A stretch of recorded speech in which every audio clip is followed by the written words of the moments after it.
What on earth is going on in this country? मतलब I won't be surprised at all अगर अब आप अपने मैकेनिक वाले से भी स्नैप स्ट्रीक्स बना रहे हैं, बिकॉज जिस हिसाब से E20 का यूज हो रहा है, आप कैफे कम और गाड़ी बनवाने ज्यादा जाएंगे।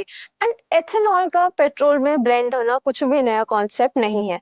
2000 से एथेनॉल थोड़ा थोड़ा पेट्रोल में मिक्स होता आ रहा था, लेकिन अप्रैल से E20 यानी एथेनॉल ब्लेंडेड पेट्रोल 20% मिक्स होने लगा और ये ऑलमोस्ट हर पेट्रोल पंप का डिफॉल्ट फ्यूल बन गया 20%। And this is like a big problem because India में आधे से ज्यादा गाड़ियां E20 के लिए बनी ही नहीं है। And a lot of people are questioning कि गवर्नमेंट E20 इतनी जल्दी इंट्रोड्यूस कर क्यों रही है। The answer is very simple. हम अपना मेजर क्रूड ऑयल इंपोर्ट करते हैं, अब तो सबको पता है। एंड मिडिल ईस्ट की कलेश की वजह से क्रूड ऑयल महंगा हो गया, पेट्रोल भी महंगा हो गया।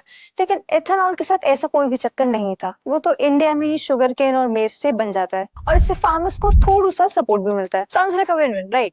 But again there is a catch. Brazil ने अपने व्हीकल फ्लीट को एथेनॉल रेडी बनाने में लगभग 40 साल लिए, वहीं इंडिया ने E10 से E20 तक का सफर 3 साल में कर लिया। और एस्टिमेट्स के हिसाब से इंडियन रोड्स पर चल रही 75% से ज्यादा गाड़ियां E20 के लिए बनी ही नहीं है। इसलिए ना कंप्लेन्स आ रही हैं और दो पार्टीज अलग अलग बातें कर रही हैं। लोग बोल रहे हैं माइलेज कम हो गया है, सर्विसिंग बढ़ गई है, और कुछ मैकेनिक्स फ्यूल रेसिड्यू और इंजन वेयर की बात कर रहे हैं। गवर्नमेंट और ऑटोमेकर्स का कहना है कि पैनिक की जरूरत नहीं है। उनके टेस्टिंग डेटा के हिसाब से वाइड स्प्रेड इंजन डैमेज का कोई प्रूफ नहीं मिला। बट ऑटोमेकर्स अग्री कि E20 की वजह से फ्यूल एफिशिएंसी 3 से 3.5% कम हुई है। माय क्वेश्चन इज कि जो भी गाड़ियां खराब हुई हैं, इनका कॉस्ट बेयर कौन करेगा?